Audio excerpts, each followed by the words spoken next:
నేను గతంలో కూడా చెప్పాను. ఉన్నటువంటి ఎమ్మెల్యేస్ అందరు కూడా విశ్వసనీయత కోల్పోయారు.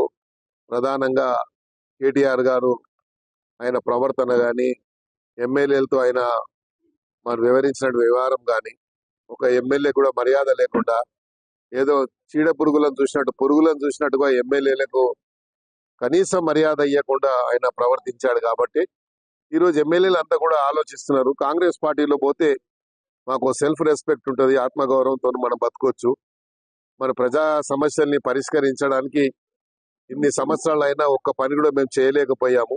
అభివృద్ధి కేవలం ఎక్కడ ఉందిరా అంటే సిరిసిల్లలో నేను చేశానని చెప్పుకోవడం తప్ప, లేకుంటే మంత్రులు ఎవరైనా ఉంటే ఇద్దరు మంత్రులు మేము చేసుకున్నామని చెప్పారు తప్ప, 1,000 కోట్ల రూపాయల అభివృద్ధి వాళ్ళ నియోజకవర్గం చేసుకున్నారు. ఎమ్మెల్యేలు ఉన్న చోట మాత్రము మరి 1 కోటి రూపాయలు కూడా అదనంగా ఇచ్చిన దాఖలాలు లేవు. హైదరాబాద్ సిటీలో మేము ఆఫీసర్ల మీద ఒత్తిడి తీసుకొచ్చి చేసిన పనికి వాళ్ళ ఉన్నటువంటి బిల్లు ఇవ్వక కాంట్రాక్టర్స్ ఈరోజు రోడ్ల మీద పడ్డారు. కాబట్టి ముఖ్యమంత్రి గారు దానికి సంబంధించిన నిధులు ఇచ్చి ఆ కాంట్రాక్టర్లకు సరైనటువంటి డబ్బులు ఇచ్చి వాళ్ళ ద్వారా పని చేయించాలని ఒక ప్రణాళికబద్ధంగా మరి రేవంత్ రెడ్డి గారు ఇప్పుడు ప్రయత్నం చేస్తా ఉన్నారు. అందులో భాగంగానే ఈ రోజు వర్క్స్ అన్ని కూడా మేము మళ్ళా మొదలు పెట్టాము. లేకపోతే ఎక్కడ వేసిన గొంగడు అక్కడ ఉండే.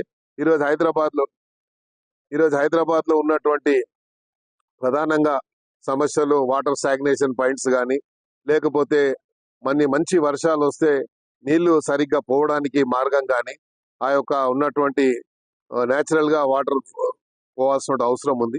ఇవన్నిటి మీద ఒక ప్రణాళిక జరుగుతుంది. కాబట్టి ఈరోజు ఎమ్మెల్యేస్ ఇంతమంది బయటికి పోవడానికి కారణం ఏంటి? ఒక ఎమ్మెల్యేకు అదనంగా స్పెషల్ డెవలప్మెంట్ ఫండ్ కింద ఇవ్వలేదు. ఇచ్చినవన్నీ ఎక్కడ ఇచ్చారంటే వాళ్ళకు అవసరం ఉన్న చోట, వాళ్ళు ఎక్కడైతే ల్యాండ్స్ ఉంటే, లేకుంటే వాళ్ళకు ఉన్నటువంటి ఎవరైనా పెద్ద పెద్ద కాంట్రాక్టర్స్ ఉంటే వాళ్లకు సంబంధించిన రోడ్లు వాళ్ళకి ఇచ్చినటువంటి ఇది ఇచ్చారు. నా నియోజకవర్గంలో నేను చెప్పాను, స్లమ్ లో ఫిలిం నగర్ లో ఉన్న స్లమ్లలో వైట్ ట్యాపింగ్ రోడ్స్ వేయాలని చెప్పి, లేకపోతే ఇక్కడ ఖైరతాబాద్ లో ఉన్న బీజేఆర్ నగర్ కానీ, మారుతి నగర్, రాజ్ నగర్ లా వేయాలని చెప్పడం జరిగింది. అక్కడ ఒక్క వర్క్ కూడా జరగలేదు. కానీ పెద్ద పెద్ద ఏరియాలో మాత్రం వాళ్ళ దగ్గర మాత్రం వాళ్ళకు అవసరం ఉన్న చోట మాత్రం వేసుకున్నారు. 100,000 కోట్ల రూపాయలతో వేశారు. ఎందుకు వేశారు అనేది దానికి ఎక్కడ కూడా ఆన్సర్ లేదు. ఈరోజు ఎమ్మెల్యేస్ ఇంతమంది రావడానికి కారణం ఏంటి? ఈరోజు ప్రకాష్ గౌడ్ అని, ఉట్టి ప్రకాష్ గౌడ్ కాదు, నిన్న మొన్న నాతోని దగ్గర 10 మంది ఇంకా మాట్లాడారు.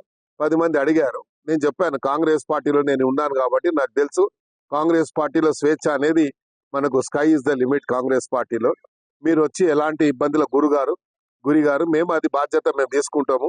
ముఖ్యమంత్రి గారిని ఎప్పుడేటప్పుడు కలవచ్చు. అప్పుడు ముఖ్యమంత్రిని కలవాలంటే నలుగురితో అపాయింట్మెంట్ ముందు అడగాలి. ఆ నలుగురిలో ఫోన్ ఎత్తితే మనకు అపాయింట్మెంట్ దొరుకుతుంది, లేకుండా లేదు. కానీ ఇప్పుడు అట్లా కాదు. అపాయింట్మెంట్ అడిగే అవసరం లేదు. ఎమ్మెల్యే అనేవాడు డైరెక్ట్ గా అసలైన తొలి వెలుగు. ఫాలో వాట్సాప్ @తొలి వెలుగు అఫీషియల్.